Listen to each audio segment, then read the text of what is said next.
권하연 작가님은 이 소설을 1920, 30년대 언론의 관점에서 재현하셨잖아요. 어떻게 소설이 재해석되고 재구성된 것인지 좀 설명 부탁드릴게요. 그때 당시에 검열이 굉장히 심했던 것으로 알고 있어요. 그래서 사실 지금 남겨져 있는 자료를 찾다 보면 일본 사회를 비판하는 글이나 만화들은 찾기가 어렵고 결국 남겨진 자료들은 한국 사회를 풍자하는 그런 만화들이 많았던 것 같아요. 그래서 그 남겨진 것과 남겨지지 않은 것, 또 지워진 자료들에 대해서 차관을 하고 작업을 이제 진행을 하고 있던 차에 구보 씨의 일기를 다시 읽으면서 구보 씨의 일과 묘하게 교차되는 점을 발견하게 되었어요. 그래서 구보 씨의 발걸음을 빌려서 그리고 만문 만화의 어떤 포착된 그 사회성을 빌리고 또 신기술은 그 옛 아카이브를 재조명하게 해서 우리 시대와 연결해주고 결국 우리는 이 작업을 통해서 묘한 동시대성을 느끼고 또 이 오늘날에 대해서 몇 가지 질문을 하게 되는 것 같아요. 그래서 출발점은 신문과 그리고 구보 씨의 관찰 그리고 그의 방황 모든 것이 만나서 작업이 진행되었습니다. 네.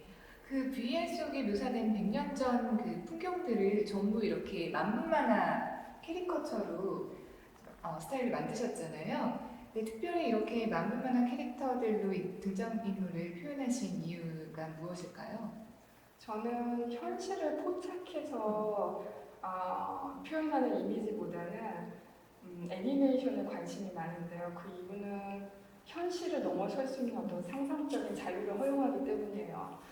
사실 가상현실에 제가 매료가 되어 있는 것도 그런 이유인 것 같아요. 현실을 넘어서서 어떤 다른 공간을 표현할 수 있는 미디엄이기 때문에 그래서 만문 만화를 봤을 때 이게 만화의 초기 모습이기도 하지만 어쩌면 그 풍자되고 약간은 과장된 듯한 그 모습 자체가 사실은 어쩌면 더 현실과 더 가까울 수 있다는 생각이 들었고요. 그리고 또 그때 당시가 아마 제가 알기로는 어떤 이상과 현실의 한계가 많이 충돌되었던 그런 과도기였던 것 같아요. 그래서 일부러 만문 만화처럼 현실에 있는 컬러를 사용하지 않고 흑백을 사용함으로써 어떤 현실과 거리감을 더 주고 그리고 또 이 설치 외부의 장면까지 사실은 그런 어떤 과도기적인 모습을 좀 표현하고 싶었어요. 그래서 조명도 어떤 흑백 사람들과 굉장히 대조되는 대조색으로서 초록색과 붉은색 조명을 사용해서 어쩌면 너무 걸맞지 않고 어쩌면 너무 대조되는 그런 공간을 한번 연출해보고 싶었습니다. 네. 그리고 아마 좀 다들 이제 이 기술적인 부분에 대해서 궁금해 하실 것 같아요. 어떻게 이렇게 붓으로 그린 이런 드로잉들이 사람들이 이렇게 안으로 실제로 들어가서 뭔가 입체적인 공간으로 이렇게 변신되는 그런 과정은 어떻게 해서 가능하게 된 걸까요? 지금 가상현실 공간 안에서 직접 그림을 그릴 수 있게 되었어요. 그래서 결국에는 기술이 발달하면서 창조의 가능성도 점점 더 넓어지고 있다고 보면 되겠는데요. 그래서 그 그림을 공간에서 그릴 수 있다는 것은 사실은 저에게 있어서 어떤 그 평면이 어떤 3D 공간으로 전환되는 어떤 그런 걸 상징적으로 보여주는 그런 지점이었던 것 같아요. 그래서 만문 만화를 공간으로 표현하기 위해서 이 기술을 사용하게 되었습니다. 네, 근데 정말 이 작품은 경험하지 않으면 굉장히 좀 억울하다고 느껴질 만큼 그러니까 타임머신처럼 100년 전의 그런 시공간 속으로 빠져드는데요. 당시 이제 가난하고 구시대적이었을 그런 실제 경성의 모습 그 자체라고 이렇게 보여지기보다는 그때 사람들이 막 열망했던 뭔가 이런 유럽이나 서구의 도시 풍경과도 좀 얼핏 유사한 것 같기도 하거든요. 100년 전 경성과 그곳의 사람들을 어떻게 보여주고 싶으셨나요?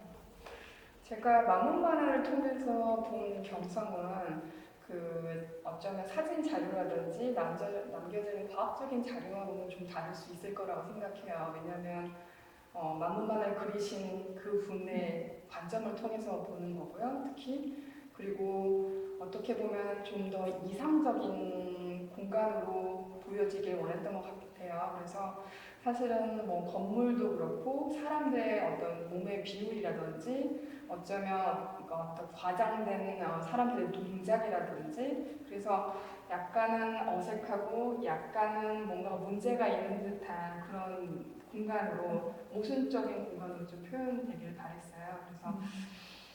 그래서 그 100년 전의 어떤 그런 과학적인 이미지를 통해서 그때 경성을 그대로 옮겨놓다기보다는 만문 만화를 그리셨던 그 사람들의 시선을 통해서 이상적인 그런 경성의 모습 그리고 굉장히 풍자돼서 과장된 그런 경성의 모습 그리고 약간은 어색하고 뭔가가 아주 자연스럽지는 않고 과도기적인 모습이 보여기를 바랬어요.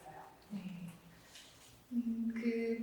사실 VR을 통해서 가상현실을 보면은 굉장히 이제 그 구보실에서 갔던 장소들이 여러 공간이 이렇게 나오잖아요. 좀 가장 강조해서 보여주고 싶으셨던 장면들 몇 군데 좀 소개해 주실 수 있으세요?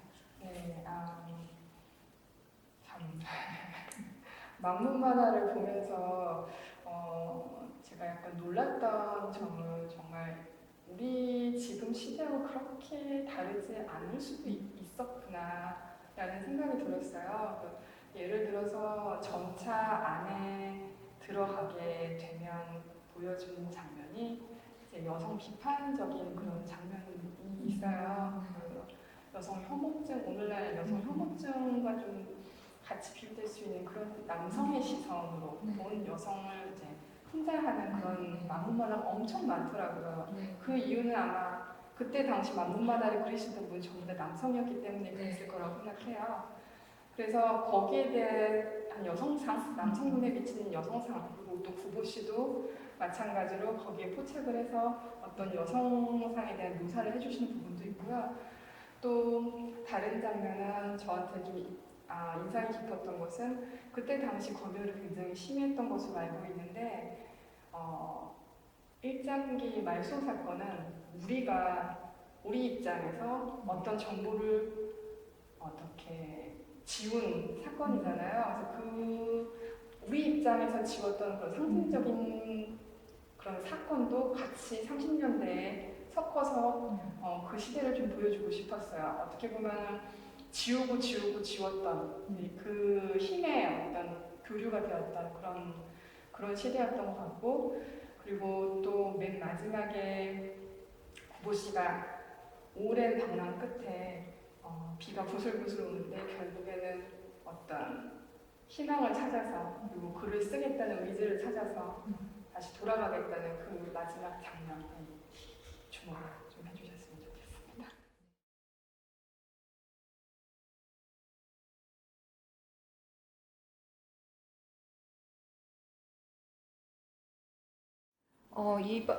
그 VR 작업 이외에 지금 저희가 있는 이 일민 선생 기념실에도 설치 작업을 이렇게 하셨잖아요. 이 공간은 원래 일민 김상만 선생이 예전 여기가 이제 동아일보 건물이었던 당시에 사용하셨던 집무실을 저희가 이제 그대로 보존하고 있는 곳인데요. 이번 전시에 한번 공개해 보려고 저희가 권하윤 작가님께 장소 특정적인 어떤 설치 작품을 의뢰를 드렸습니다. 그랬는데 이렇게 윤전기 돌아가는 소리나 인쇄가 되는 소리, 또 전화벨 소리, 그리고 고함 소리 같은 의성어들을 이렇게 네온 사인으로 공간 안에 띄우신 어떤 이유가 있으신가요? 또 이 공간이 어떤 그 VR 가상현실과 어떻게 또 연결이 되는지 궁금한데요. 사실 이 공간을 처음 제안 주셨을 때 이 공간이 전에 공개가 되지 않고 처음으로 문이 열리는 공간이라는 것이 저는 의미가 깊었고요. 그래서 마치 가려져 있던 공간이 다시 나오는 그리고 결국엔 다시 가려졌던 게 다시 나오는 것 그것은 어쩌면 검열과 또 연관이 될 수 있다고 생각을 했어요. 사실 검열이라는 게 실질적으로 어떻게 되냐면 신문에서 찍히는 부분은 검게 나오고 자료로 남겨지고 찍히지 않은 부분은 하얗게 나오잖아요. 그래서 흑과 백을 계속 생각을 하고 오목과 볼록을 활자의 오목과 볼록된 부분을 생각을 하고 있었는데 그래서 그걸 빛으로 표현을 해야겠다고 생각을 했어요. 그리고 특히 조금 더 빛과 소리를 어떻게 더 밀접하게 표현을 할 수 있을까 고민을 하던 차에 어쩌면 그 위급한 상황을 포착할 수 있는 어떤 그런 걸 표현하고 의성어가 어쩌면 답일 수 있겠다라는 생각이 들었어요. 그래서 이 공간에서 어쩌면 그 순간을 의성어 그리고 소리로서만 표현을 빛으로 하는 게 한번 시도를 해보고 싶었어요. 네. 네. 네, 마지막으로 그러니까 뭐 우리가 전시 제목이 황금광 시대잖아요. 네. 근데 그 사실도 사실 지금 2020년 산 사람들이 일제 강점기 때 어떻게 우리나라 사람들이 그렇게 황금에 미쳤던 시대가 있었나? 잘 몰랐던 사실이잖아요. 네. 근데 그런 어떤 100년 전에 그 황금광 시대가 지금 시점에서 어떻게 다르고 또 어떻게 똑같은지 생각하시는 바를 좀 말씀해 주실 수 있을까요?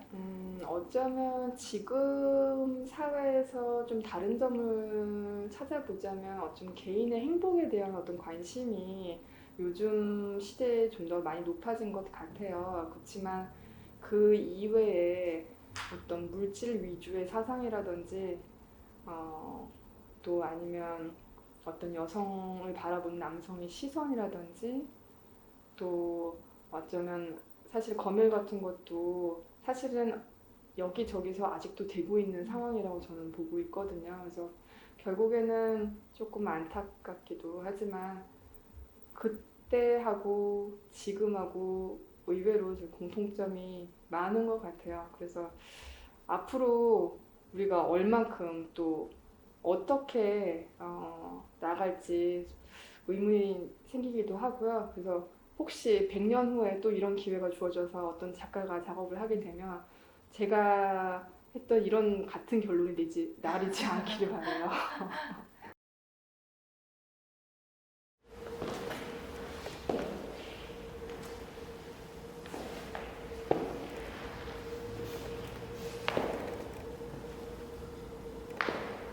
어디를 가는지 모르겠는데